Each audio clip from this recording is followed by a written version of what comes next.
현재 우리는 분열왕국 시대를 통독하고 있습니다.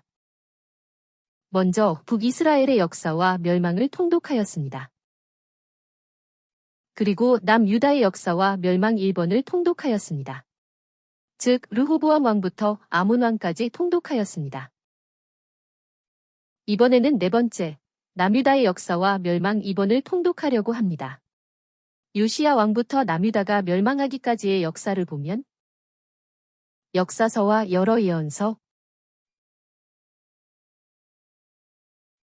즉 열왕기하 22장부터 25장, 역대하 34장부터 36장, 스바냐 1장부터 3장, 예레미야 1장부터 52장, 하박국 1장부터 3장, 다니엘 1장부터 2장, 에스겔 1장부터 32장, 예레미야 에가 1장부터 5장이 함께 섞여 있어 복잡합니다. 다니엘서는 12장까지 있는데 여기서는 1, 2장을 통독하고 나머지 3장부터 12장은 포로 시대에 통독합니다. 그리고 에스겔서도 48장까지 있는데 여기서는 1장부터 32장까지 통독하고 나머지 33장부터 48장은 포로 시대에 통독합니다. 그러므로 도표 7-2를 참조하면서 순서대로 읽어간다면 남유다 요시야 왕부터 마지막 왕인 시드기야의 역사와 남유다의 멸망을 쉽게 이해할 수 있습니다. 도표 7-2를 보겠습니다. 맨 위에는 요시야 왕, 여호아하스 왕, 여호야김 왕, 여호야긴 왕, 그리고 마지막 왕인 시드기야 왕이 나옵니다. 왼쪽에는 역사서인 열왕기하와 역대하가 나오고 그 아래에는 선지서인 스바냐, 예레미야, 하박국, 다니엘, 에스겔, 에가가 나옵니다. 그러므로 요시야 왕부터 시작하여 남유다가 멸망하기까지의 내용이 1번부터 시작하여 25번까지 나옵니다.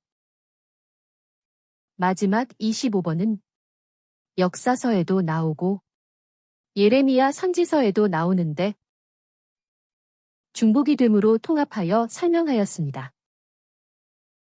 이 번호 순서대로 성경을 통독해 나가면 남유다가 어떻게 멸망하였는지를 이해할 수 있습니다. 그리고 하나님의 마음도 알 수 있습니다. 그럼 이 순서대로 진행하겠습니다. 1번 요시야 왕 1 남유다의 왕 요시야. 요시야는 8살의 왕이 되어 예루살렘에서 31년 동안 남유다를 다스렸습니다.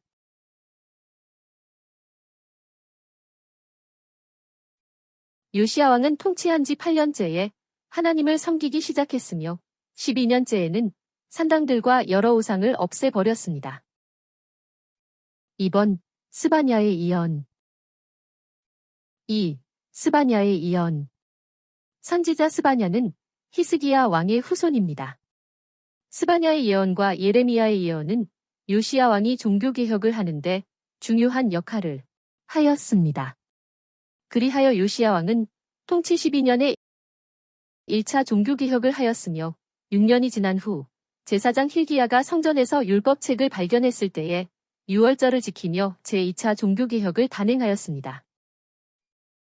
스바냐는 하나님의 우주적인 심판, 즉 하나님께서 생명 있는 모든 것을 진멸하실 날이 온다 라고 선포하였습니다. 1. 남유다와 예루살렘에 임할 심판. 내가 지면에서 모든 것을 완전히 쓸어버릴 것이다. 내가 사람과 짐승을 쓸어버리고 하늘의 새와 바다의 고기들과 그 방해물들을 악인들과 함께 쓸어버릴 것이다. 내가 유다와 예루살렘의 모든 백성 위에 내 손을 펴서 그곳에서 바알의 남은 것들과 이방 제사장들을 함께 없애버릴 것이다. 또한 지붕 위에서 하늘의 별들에게 경배하는 자들과 나를 경배하면서 말감에게도 경배하는 자들과 나를 따르는 데서 돌아선 자들, 그리고 나 여호와를 찾지도 않고 구하지도 않는 자들을 없애버릴 것이다. 주의 날이 다가왔으니 주 하나님 앞에서 잠잠히 있어라. 그날은 진노의 날이요 환난과 고통의 날이며 황폐와 멸망의 날이요 캄캄하고 암울한 날이며 먹구름과 흑암이 뒤덮이는 날이다.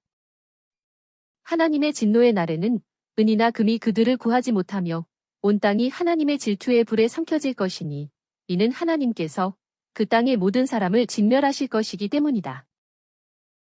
2. 열방에 대한 심판. 하나님의 맹렬한 진노가 너희에게 이르기 전에 모여라. 하나님의 법도를 행하는 모든 겸손한 자들아. 너희는 하나님을 찾으며 의를 찾고 겸손을 배워라.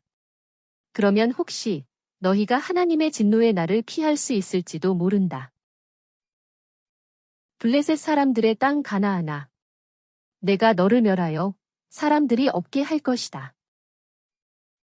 내가 모압의 조롱과 암몬의 비방을 들었는데 그들은 내 백성을 조롱하고 비방하며 그 경계를 침범하였다. 그러므로 나의 삶을 두고 맹세하는데 모압은 소돔처럼 되고 암몬은 고모라처럼 될 것이다.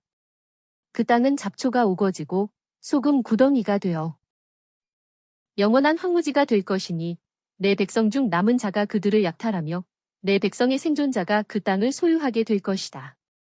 에디오피아 사람들아, 너희 역시 내 칼에 죽임을 당할 것이다. 하나님께서 북쪽으로 손을 뻗어 아시리아를 멸하며 니느웨를 황폐하게 하여 광야처럼 메마르게 하실 것이다.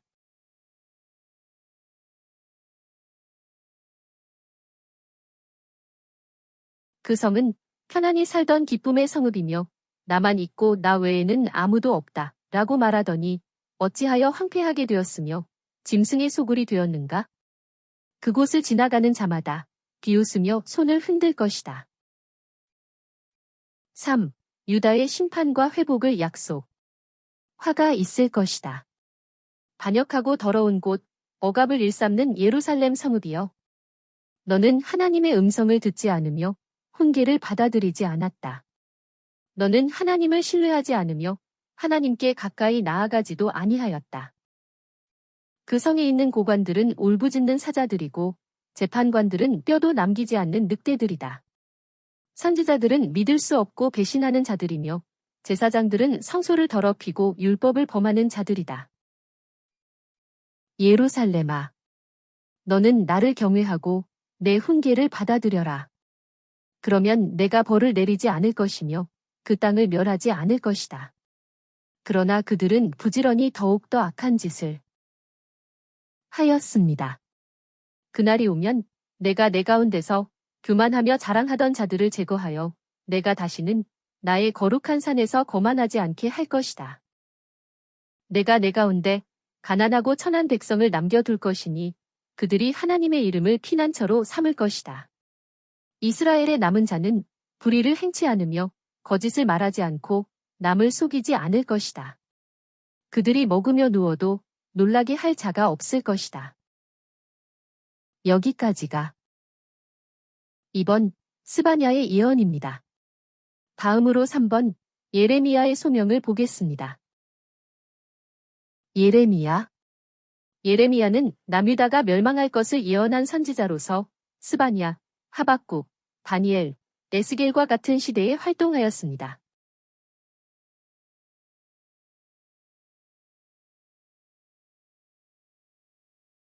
그는 요시야 왕부터 남유다의 마지막 왕인 시드기야 왕 때까지 독신으로 살면서 약 50년 동안 하나님의 말씀을 선포하였습니다.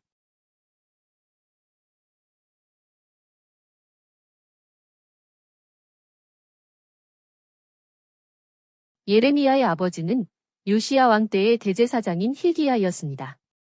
하지만 하나님께서는 예레미야에게 외롭고 험난한 선지자의 길을 가게 하셨습니다. 하나님께서는 이스라엘 백성에게 이집트 탈출 이후부터 남유다의 멸망 때까지 약 900년 동안 우상 숭배에서 돌이켜라 라고 수많은 선지자를 보냈지만 그들은 돌이키지 않았습니다.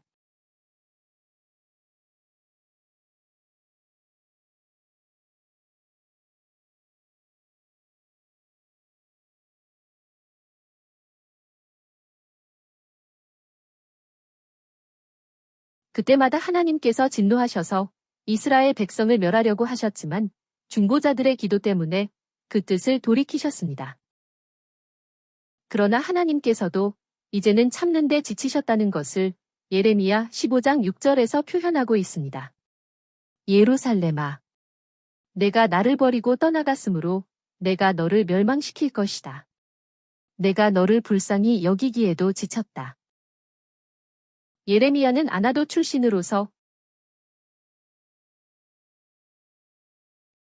남유다가 멸망하기 약 50년 전부터 활동하였는데 그 당시는 배교와 오상 숭배, 그리고 영적, 도덕적 타락이 극심하던 시기였습니다.